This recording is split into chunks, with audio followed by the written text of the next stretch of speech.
በህዳሴ ግድብ ላይ በርካታ ክሶችን የምታቀርበው ግብጽ በግድቡ ዙሪያ መሰረተ ቢስ ክስ ከማቅረብ ይልቅ መደራደር ያዋጣታል ስትል ኢትዮጵያ አሳሰበች። ግብጽ በታላቁ የኢትዮጵያ ህዳሴ ግድብ ዙሪያ መሰረተ ቢስ ክሶችን ከማሰማት ይልቅ በጋራ ማዕቀፎች ተስማምታ መደራደር ያዋጣታል ሲሉ የውሃና ኢነርጂ ሚኒስትር ዶክተር ሀብታሙ ኢተፉ ተናግረዋል። ሚኒስትሩ ግብጽ የምታቀርባቸው የሐሰት ውንጀላዎችን አስመልክቶ በሰጡት ምላሽ የኢትዮጵያ ብቻ ሳይሆን የአፍሪካውያን የጋራ ሀብት የሆነው የህዳሴ ግድብ ከአድዋ ድል በመቀጠል የአንድነትና የትብብር ማሳያ ፕሮጀክት ነው ሲሉም ተናግረዋል። አፍሪካውያን በታላቁ ህዳሴ ግድብ ግንባታ መጠናቀቅ ደስተኞች ናቸው ያሉት ሚኒስትሩ፣ ነገር ግን ግብጽ የግድቡን ግንባታ ተጀምሮ እስከሚጠናቀቅ ድረስ በርካታ ክሶችን ስታቀርብ መቆየቷንም አስታውሰዋል። ኢትዮጵያውያን የኤሌክትሪክ ፍላጎታቸውን ለማሟላት ያለማንም እርዳታ በራሳቸው ገንዘብና ጉልበት የገነቡትን ግድብ ግብጽ ያለበቂ ምክንያት እንደ ስጋት መቁጠሯ አግባብ አይደለም ብለዋል። ታላቁ የኢትዮጵያ ህዳሴ ግድብ ለግብጽና ለተፋሰሱ ሀገራት ስጋት ሳይሆን በረከት መሆኑንም ጠቁመው ግድቡ በግብጽና ሱዳን በተደጋጋሚ የሚከሰተው የጎርፍ አደጋ ያስቀረ መሆኑንም አመላክተዋል።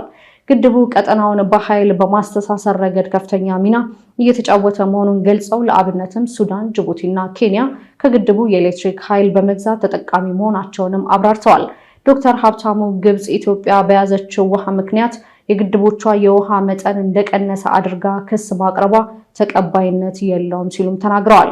ኢትዮጵያ በቀጠናዊ ትስስርና የጋራ እድገት መርህን እንደምትከተል የገለጹት ሚኒስትሩ ግብጽ ተጨባጭ ያልሆኑ ክሶችን ከማቅረብ ይልቅ በትብብር መንፈስ በጋራ ማዕቀፎች ተስማምታ መደራደር ያዋጣታል ሲሉም አመልክተዋል። ኢትዮጵያ የተፈጥሮ ሀብቷን የማልማትና የመጠቀም መብት ያላት ሉዓላዊ ሀገር በመሆኗ ከብልጽግና ጉዟ በተቃራኒ ለቆሙ ኃይሎች ቦታ የላትም ሲሉም አጽንኦት ሰጥተዋል። ግብጽ በውሃና መስኖ ሚኒስትሯ እንዲሁም በውጭ ጉዳይ መስሪያ ቤቷ በኩል በህዳሴ ግድብ ዙሪያ ከኢትዮጵያ ጋር መደራደር እንደማትፈልግ ስትገልጽም ትሰማለች። ኢራን በመካከለኛው ምስራቅ ውስጥ በሚገኙ የአሜሪካ ወታደራዊ ኃይሎች ላይ የባላስቲክ ሚሳይል ጥቃት ፈጸመች። ኢራን ወደ መካከለኛው ምስራቅ የሚገኙ የአሜሪካ ወታደራዊ ኃይሎችን ኢላማ ያደረጉ የባላስቲክ ሚሳይሎችን መተኮሷን ተከትሎ አሜሪካ ጥቃቱን መከላከሏን ገልጻለች። ይህ በእንዲህ እንዳለ ኢራን የሆርሙዝ ወሽመጥን በጋራ ለማስተዳደር ኦማን ያቀረበችውን እቅድ ውድቅ አድርጋለች።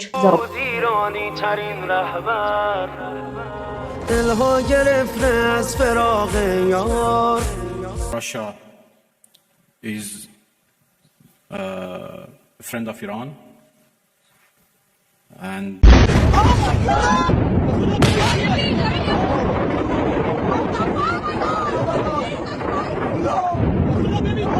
አሜሪካና ኢራን ከሁለት ሳምንታት በፊት በሰኔ ወር አጋማሽ ላይ የተፈራረሙትን ጊዜ የተኩስ አቁም ስምምነት ካፈረሱ በኋላ የእርስ በርስ ጥቃት ሲፈጽሙ ቆይተዋል። ሁለቱ ሀገራት ጥቃት ሲፈጻጸሙ ከቆዩ በኋላ የአሜሪካው ፕሬዝዳንት ዶናልድ ትራምፕ ባሳለፍነው ቅዳሜ ዕለት አንስቶ ኢራን ላይ የሚፈጸመውን ጥቃት ለመክታት መወሰናቸውንና ሁለቱን ተፋላሚ አካላት የሚያሸማግሉ ሀገራት ለንግግር ሌላ ዕድል እንዲሰጡ ጥያቄ ስላቀረቡላቸው መሆናቸውን መግለጻቸው የማይዘነጋ ነው። ኢራን ወደ መካከለኛው ምስራቅ የሚገኙ የአሜሪካ ወታደራዊ ኃይሎችን ኢላማ ያደረጉ የባላስቲክ ሚሳይሎችን መተኮሷን ተከትሎ አሜሪካ ጥቃቱን መከላከሏን ገልጻለች። የአሜሪካ ወታደራዊ ኃይል ትላንት ማክሰኞ ዕለት ኢራን ወደ መካከለኛው ምስራቅ በሚገኙ የአሜሪካ ወታደሮች ላይ የተኮሰቻቸውን በርካታ የባላስቲክ ሚሳይሎችን መጣሏን አሳውቋል። ዋሽንግተን ይህንን ያልተጠበቀ ጥቃት በማለትም ገልጿለች። የአሜሪካ ማዕከላዊ እዝ በወጣው መግለጫ ላይ ኢራን ምን ኢላማ ለማድረግ እንደሞከረችም በትክክል አልጠቀሰም። የኢራን አብዮታዊ ዘብ ጦር ግን ከዚያ በኋላ በዮርዳኖስ የሚገኝ የአሜሪካ አየር ጣቢያና የወታደራዊ ማዕከልን ኢላማ በማድረግ ብዙ የባላስቲክ ሚሳይሎችን መተኮሱን ገልጿል። ይህንን በኢራን ጥቅሞች ላይ ለተወሰዱ የአሜሪካ እርምጃዎች ምላሽ አድርጎ አቅርቦታል። የአክሲዮስ ዘገባ አስቀድሞ እንደጠቀሰው አንድ የአሜሪካ ባለስልጣን በጠቀሰው መረጃ መሰረት ኢራን ወደ ዮርዳኖስ የአሜሪካ ጣቢያዎች ሚሳይሎችን የተኮሰች ሲሆን እነዚህም ተጠልፈው ወድቋል ይላል። የአሜሪካ ማዕከላዊ እዝ በኤክስ ገጹ ላይ የኢራን አብዮታዊ ዘብ ጦር ኃይሎች መካከለኛው ምስራቅ በሚገኙ የአሜሪካ ኃይሎች ላይ ያልተጠበቀ ጥቃት ሙከራ በማድረግ ከኢራን በርካታ የባላስቲክ ሚሳይሎችን መተኮሳቸውን ገልጿል። እዙ በማከልም ሁሉንም የኢራን ሚሳይል ሚሳኤሎች በተሳካ ሁኔታ ተመክቷል ይላል። የአሜሪካ ማዕከላዊ እዝ ባሳለፍነው ቅዳሜ በኢራን ላይ ሲያካሂድ የነበረውን ለ2 ሳምንታት የቆየ የቦምብ ድብደባ ዘመቻ በድንገት ያቆመው ትራምፕ ከቴህራን ጋር ጥሩ ንግግሮች መካሄድ ላይ እንደሆኑ በመናገራቸው ነው። ነገር ግን ድርድሮቹ ውጤት ካላመጡ ጥቃቶችን መልሶ ለመጀመር እንደሚችሉ ማስፈራርተዋል። ኢራን በበኩሏ ከዋሽንግተን ጋር ምንም አይነት ንግግር እንደማታደርግን በማስተባበል አሳውቃለች። የአሜሪካ ወታደራዊ ኃይል በኋላ ላይ እንደገለጸው ማዕከላዊ እዙና የሳውዲ አረቢያ ጦር ኃይሎች በኢራቅ ውስጥ በሚገኙና በቴህራን ትዕዛዝ የአሜሪካ ኃይሎችንና የሳውዲ የነዳጅ መሰረተ ልማቶችን ለማጥቃት ይንቀሳቀሱ በነበሩ የኢራን ደጋፊ ታጣቂ ቡድኖች ላይ ጥቃት ፈጽሟል። ይህ በእንዲህ እንዳለ ኢራን የሆርሙዝ ወሽመጥን በጋራ ለማስተዳደር ኦማን ያቀረበችውን እቅድ የመሳካት እድል የለውም ስትል ውድቅ አድርጋለች። እቅዱ የመሳካት እድል የለውም በማለት ወሽመጡን መቆጣጠር የኢራን ሉዓላዊ መብቶችን ማረጋገጥ አለበት መባሉን ሮይተርስ አስነብቧል። አንድ ከፍተኛ የኢራን ባለስልጣን ኢራንና ኦማን ብቻ የሆርሙዝ ወሽመጥን በማስተዳደር ረገድ የሚጋሩት ድንበር ስላለ የመወሰን መብት እንዳላቸው በመጥቀስ የሌሎች የቀጠናው ሀገራት ሚናን ውድቅ አድርገዋል። ባለስልጣኑ አሜሪካና ሳውዲ አረቢያ በወሽመጡ ላይ ያላቸውን ከእውነታ የተቃረነ እቅዳቸውን ለማስፈጸም ኦማን ላይ ጫና እያደረጉ ነው ማለታቸውን ዘገባው አክሏል። Further Iranian strikes targeting the country's large naval base.